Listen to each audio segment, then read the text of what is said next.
Today, life comes at you fast moment. On York County's morning show. A couple of interesting tidbits for the first day of April. Yes, April Fool's Day. It was on this date 63 years ago that General Hospital made its debut as a half-hour TV show. It expanded to 45 minutes in July of 1976. I know, it seems like a weird time. Although, most dramas on Netflix, most hour-long shows run around 45 minutes, but they finally stretched it to a full hour in January of 1978. Not an April Fool's joke. In 1970, President Nixon signed a measure banning cigarette advertising on radio and television. It didn't go into effect that day. They had until January 1st, 1971 to advertise all the cigarettes. And in a weird twist of fate, that is really what kicked NASCAR into gear. Because radio and television couldn't advertise cigarettes, so they had all this marketing money and didn't know what to do with it. So they went to NASCAR and then got all the racers to smoke. And obviously, Winston and all of R.J. Reynolds really made NASCAR what they are today.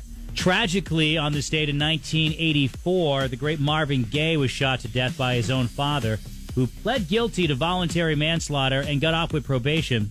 Marvin was in the middle of a career renaissance at that time. And if you thought AI is pulling the wool over everybody's eyes these days, well, that is true. However, fooling people is not.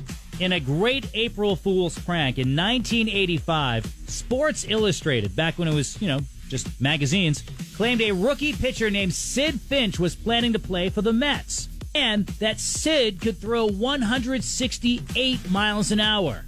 Not only that, but you didn't know him because he trained at a monastery in Tibet. So Mets fans, they'll take whatever they can get. They went nuts, and the magazine was flooded with requests for more information for a guy who did not exist.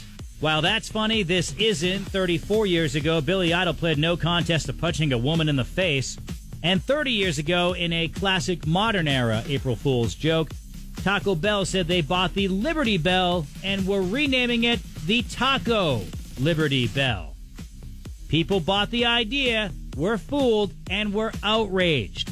And hopefully you didn't fall for this one, and if you did, please don't put your hand up. It's radio, I can't see, but I can feel you through the airwaves, okay? Ben & Jerry's announced the first virtual ice cream. They claimed you could test the flavor of the ice cream just by licking your computer screen.